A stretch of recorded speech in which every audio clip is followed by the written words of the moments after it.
On today's show, Dwayne Wade reaches into his bag of tricks, and Joel Embiid is tired of being babied. out west, we discuss if the Spurs will get swept, if Pop was taking a pop at Kawhi, and if Draymond deserved his flagrant. And in Crossfire, we debate which vacant coaching job is most appealing. It's Tuesday, April 17th. The starter starts now.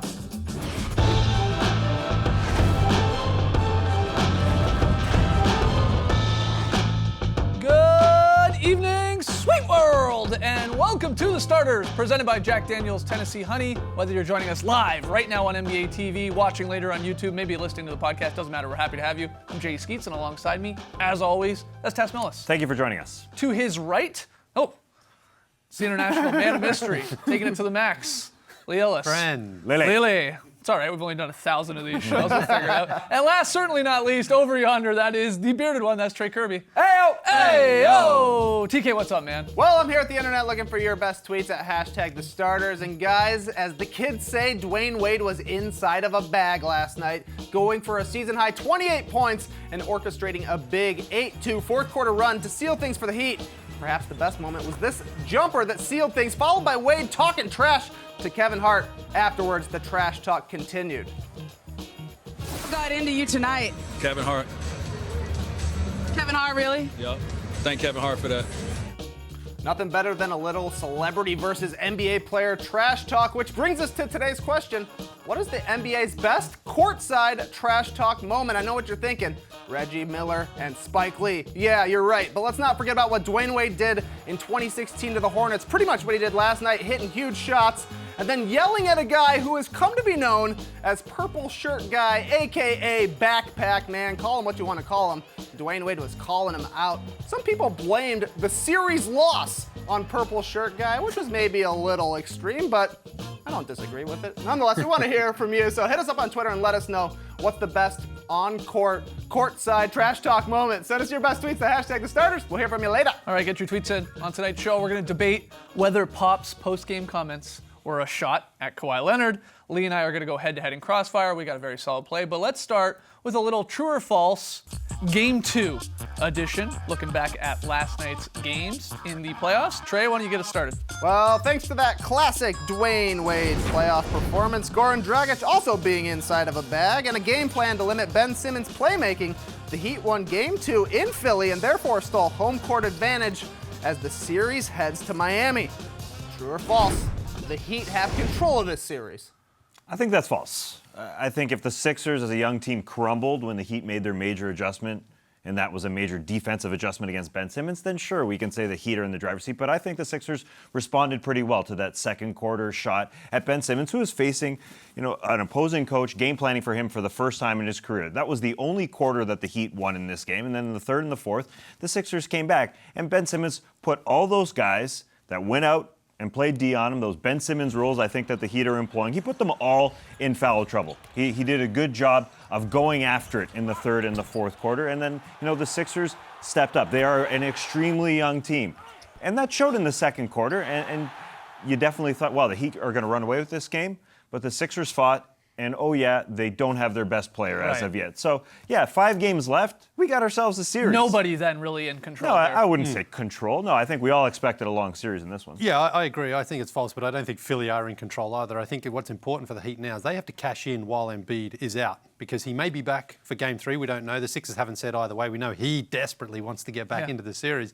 But I think they've figured out a way to maybe stifle the offense through Ben Simmons, and I think they're going to obviously do that again down in Miami. I think that key is if they can suffocate that part of the Sixers game, it opens things up because it sort of slows things down and drags things down to Miami's level where they want to play. And I think that's what's important. So I think going forward, Game 3 is going to be very interesting to see how Philadelphia responds and how they try to get Simmons free again in the offense. And then for the Miami, it's like, what do they do offensively? Do they just try to rein in threes because we know that's what they like to play? And again, making the most of the opportunity they have before Embiid comes back. So I don't think it's going to take Embiid a lot of games to get his rhythm back. And how many more times can Dwayne Wade be the best player on the floor in this series? Because that's what he was last night. This was a vintage performance. It was a lot of fun to watch. Couldn't miss a shot in the first half. Then the Sixers go on that big run in the second half. They started to figure things out, like you said, Tass. And that's when, he threw on the superhero costume. And he had a game-saving stretch. That included that steal, the dunk. He had a big assist, an offensive rebound, big shot to ice the game. That was just pretty cool to watch, that he still has a little bit of that magic left. And you wonder, how many more times can he do this in this series? Does he have one more of these games left? 2? And we find out from here. I think it's going to be a long series. Well, no one totally in control. But it does come down to me again. I've been saying this about this series over and over and over again. The three-point shooting. And in game 1, the Sixers could not miss. Everybody was on fire. Ben had room to roam. He was picking off all those shooters, and they were knocking it down. In game 2, because of the way they played Ben Simmons, I think a little bit, but their shooters just couldn't hit shots. And they went ice cold. That's going to come back. You can't imagine, like, they shoot a lot of threes all season long. They play a fat pace, the Sixers do. So they're probably not going to have another game where they go 7 of 36. Yeah. It's gonna Like come, they won't go 18 for 28 either no, as well. No, that's So exactly right. But it's can the somewhere in middle. Heat counter? Because Yeah. they had the better shooting performance, at least in last night. Something to continue to watch, I think, in this series. Yeah, the Sixers were caught off guard, definitely, by the way they were guarding Ben Simmons. So I think they should be ready in Game 3 Yeah. for that if it happens again. And they didn't do it for 4 quarters because I think it's very difficult to do that in today's NBA because there is no hand checking. And you just can't get up there. Yeah. Up at half court, as Justice Winslow, Josh Richardson, and James Johnson were doing, because they got in foul trouble. They got in foul trouble, and I think they tired as the game went on. tough. It's It's tough to do taxing. that. I know the Heat are probably one of the teams in the best shapes in the league because they got to check their body fat twice a week and all that. But I think they tired, and that's when you started seeing those little Ilyasova tip-ins, and no one was really hitting the glass because they were quite gassed. But they'll keep throwing bodies out there in Game 3 because the Heat got a lot of guys that can at least chuck it. So. But the other thing about that Dwayne Wade performance, it was only 25 minutes, and it wasn't as though that was the only good performance the Heat got. Kelly Olynyk was very good again. James Johnson was Didn't on miss a fire. shot. No, he didn't miss a shot. And Dragic was also good. So it's not like everything was based on Wade getting hot. I mean, it worked out perfectly for them. But the good thing is that the Heat had other contributors last night. All right, Trey, what's the next one here with this Heat-Sixers series? Well, you guys mentioned it, but Joel Embiid has missed the 76ers' last 10 games, but last night's Philly loss was the first since Embiid took a shoulder to the face. That's probably why he was so upset on Instagram, blasting to his story that he is bleep sick and tired of being babied. Game 3 isn't until Thursday, so true or false, Embiid will return for Game 3. What do you I think? think we can answer that. We don't really know. I think if he was definitely playing, Coach Stephen Brown after the game maybe would have said that. Instead, I think he reacted to Embiid's Instagram post and just said, "Oh, he wants to play, but he's got to still pass the medical tests before they let him out on the floor." And I think that's what's important. So we don't really know. Probably the Sixers staff don't even know. They've got a couple of days to look at him and then decide from there. No, he hasn't been cleared quite yet to play, so this is all guesswork here. Right. But conspiracy theory, they waited until they lost their first game this playoffs before rolling out their best player because they probably wanted to wait out as long. But that's As the long as you conspiracy possibly theory. could, yeah. Yeah, so we'll see. I mean, he's got to get cleared first, but Right. I think he's knocking on the door of the doctors right now to say, let's make this happen for Game 3. To clarify, he has passed the NBA League's concussion protocol. Yeah. That part, he's good to go, but you're saying the docs. actual Sixers medical staff. Is this a bad look from Embiid, blasting this textgram story? I think it makes him endearing. It does. Yeah, he wants to play Because what, basketball. he's been Yeah. preaching trust the process for years. Yeah. They're finally in the playoffs, and he just wants to play ball, and especially after a loss where he thinks he probably could have contributed. I'm sure he could have. Yeah, for sure. I wonder how the team doctors feel about it, though, because they wouldn't be holding him out if he was ready to go.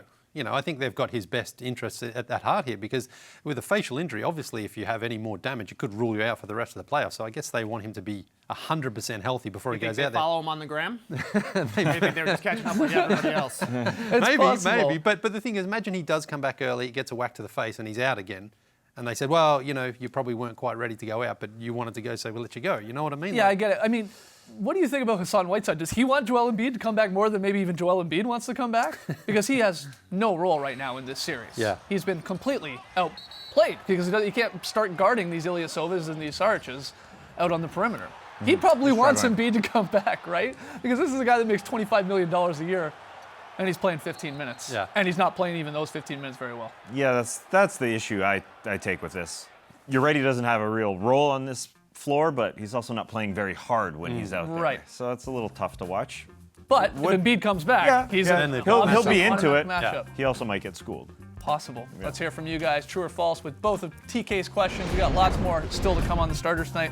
When we come back, the Draymond Green flagrant foul tracker, it's officially underway. We're going to discuss that and more in the Spurs Dubs Game 2.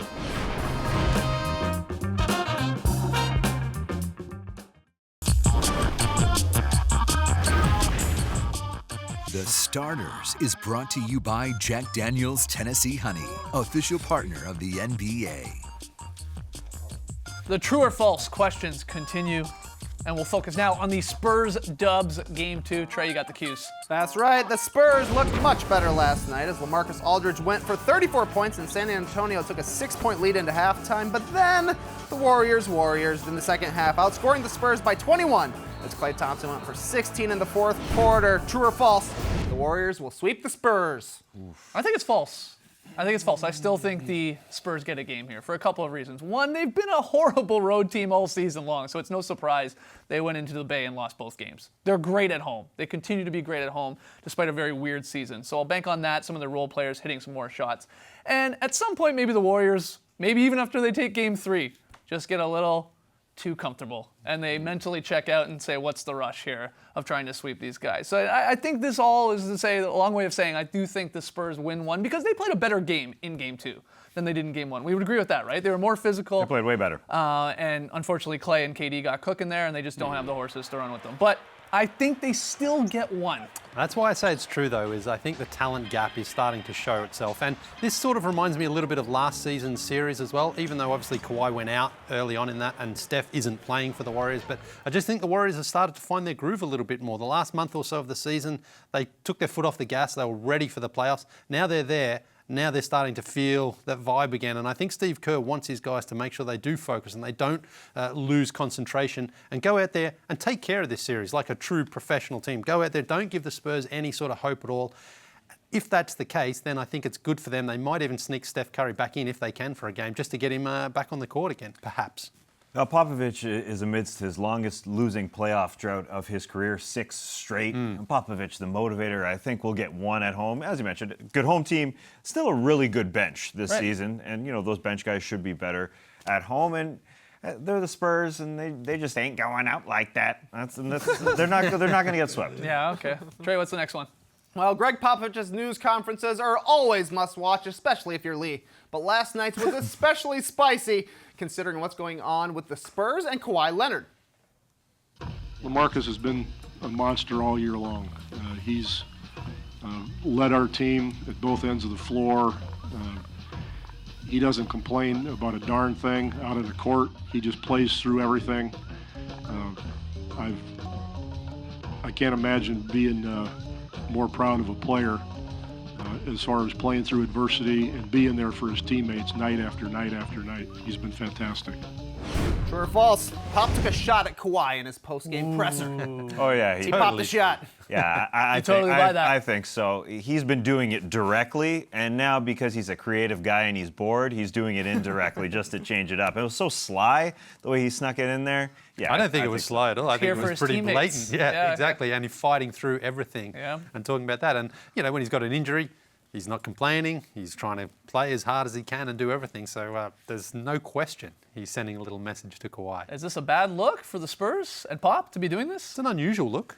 It is. Yeah. I mean, in all seriousness, I mean, he's been calling out Kawhi and his group now for a couple days in a row, it feels like, here, because he's not here with the team, obviously not even playing. They got to come to an agreement here, possibly on a contract situation.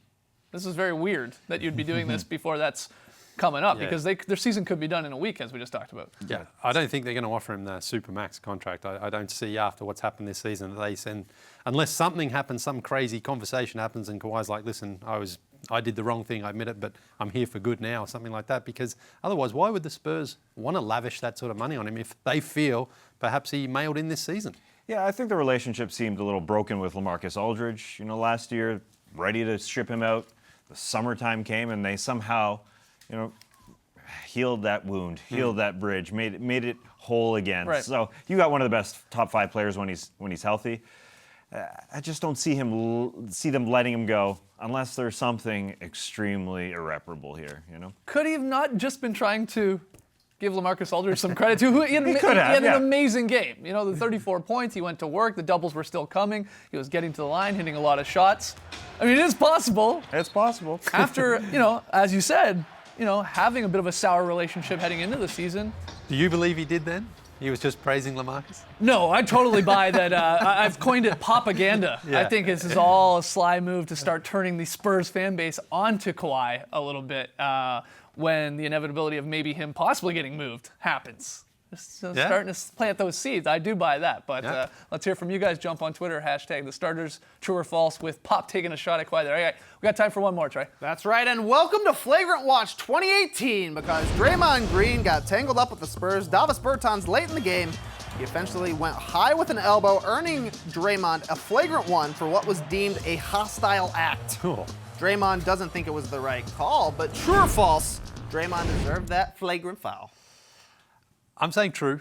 I think so. Look, Bertans sold it, but Draymond's arm was a little bit high, and reputation probably comes into it a little bit here. And you know what? It's actually probably not a bad thing for Draymond and the Warriors, because in the playoffs in 2016, plays like this cost the Warriors. I'm not saying it's Draymond's fault they lost the championship, but this is a good reminder to say to him, listen, you've got to be a little bit more in control and you can't throw your arms around like that.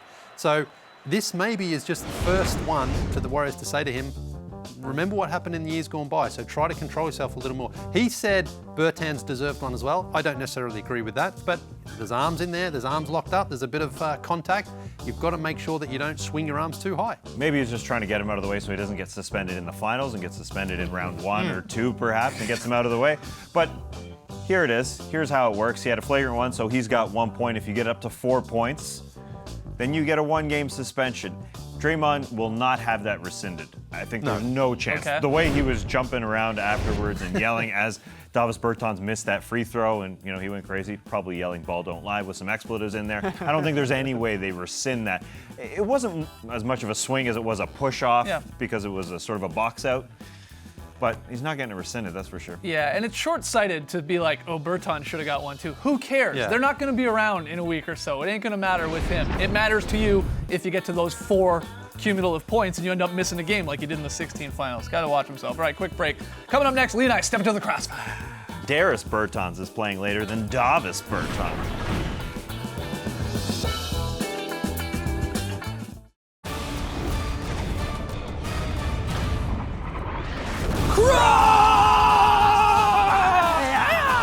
Welcome to Crossfire, presented by T-Cell. This is how it works. 3 rounds to determine who will be taking this belt. They'll be wearing it around like Patrick Reed in their Masters jacket for the next week or so. First question. There are some head coaching job vacancies in the NBA, like New York and Orlando. There's some interim coaches warming their chairs, like in Milwaukee and Phoenix. But the Q, which head coaching gig is the most attractive? Here we go. It's the Milwaukee Bucks. Because of all those vacant coaching spots or soon-to-be vacant coaching spots, the Bucks are the only squad that's in the playoffs. They're the only one that's actually really good right now. So I think you go with Milwaukee. It's an attractive coaching job because they have a top 5 player in the Greek Freak. Yeah. They're in the East. That always helps. And a little bonus here, they won their draft tiebreaker with the Miami Heat to actually keep their pick this year. So at least you got another pick coming in there, some more help on the way. Bucks, easy. I don't know about easy, because a team that's got a really good chance of getting the #1 pick overall is the Phoenix Suns. They have the best odds, in fact, to get it this year, and that will be what they need to go alongside Devin Booker, who is maybe not top 5, but he's certainly a top 10 or so player. I think they're in the sort of stage where the Sixers were a few years ago. Got this young talent, Chris Jackson, a couple of nice pieces there, get that #1 pick there this year. I think the Suns could be on the rise, headed by Devin Booker. Very attractive job. All right, round number 2. We watched Dwayne Wade go off for 28 on Monday. This led to a question from Twitter user Tommy Beer. Is D. Wade the best player in NBA history shorter than 6'5"? Here we go. Wow. Good question, but Kenny Smith once said about Steph Curry, he is Jordan without the dunks. And I agree with him. I think that's right. Steph dominates the game. The way big men used to dominate the game inside the paint, Steph dominates it inside the half court. No other player is a threat from the moment they step over the halfway line. Steph has the accolades too. 2-time champ, 2-time MVP, may pick up his 3rd title already this season. I think when it's all said and done, he could be on the Mount Rushmore of NBA players. I don't mind it. You're quoting Kenny Smith. Let me quote the Detroit Free Press, who said that the Pistons basketball history should be before Isaiah and after Isaiah, because the Pistons stunk before Isaiah Thomas came on the scene. From 57 through the 80-81 campaign when he was drafted, they had won 3 winning seasons. That's it.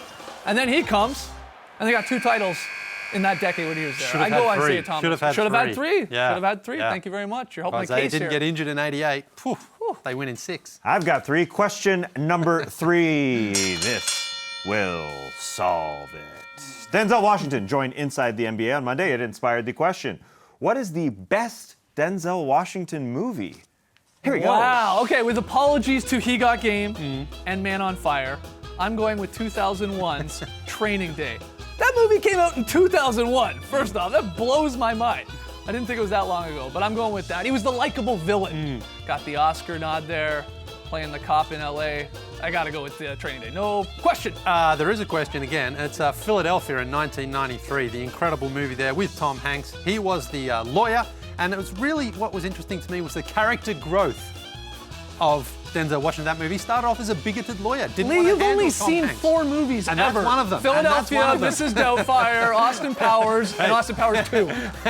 Hey, and remember, Dr. J also makes a cameo in that movie, so that's why it also ties back to basketball. Oh, That's why you were asking today in the office the Philadelphia. difference between a lawyer and an attorney. And the winner, and still.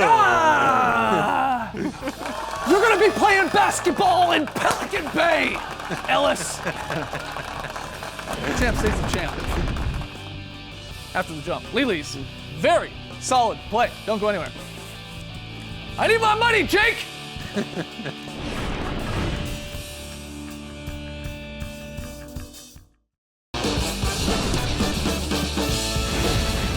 40 games and 40 nights. 3 tonight. Wizards Raptors right here on NBA TV coming up very, very shortly. And on TNT, we got Bucks Celtics, Pelicans Blazers, all of those, of course, game 2s. All right, Lele, time for your very solid play. Who gets the honor? Philadelphia 76ers. It's definitely the Sixers, I know that for sure. And it's a beautiful little bounce pass here from JJ Redick through to Ben Simmons. Ooh, look at that. Nice little finish. Here it is again. Sort of threads the needle there. Lovely bounce pass layup. That's perfect. That's what I call a very solid play. Very solid indeed. Always bringing it. You're bringing it here in the playoffs, Ellis. You have to, man. Great stuff. Starters Twitter show. We had a blast recording this live on Twitter. Shout out to everyone that joined us live. The audio is now available. Actually, you can go back and watch it even. We've tweeted it out. Hit us up at the Starters for that link. We talked in great detail about those 2 games last night, looking ahead to some of these other series. And we got into Patrick Reed wearing that Masters jacket to the Rockets game, and if that's taboo or not. I think it's a little weird. What? Well, I mean, it clashes. He's apparently a Rockets fan. You're wearing green. It's They're all in red just and black. green, bro. It's the Masters jacket. Okay. Oh, yeah. This was during a break. Lee was fixing his hair. Thanks, Ricky. So was cameraman Rick. Cameraman Rick working the greens there. Brace tonight, people.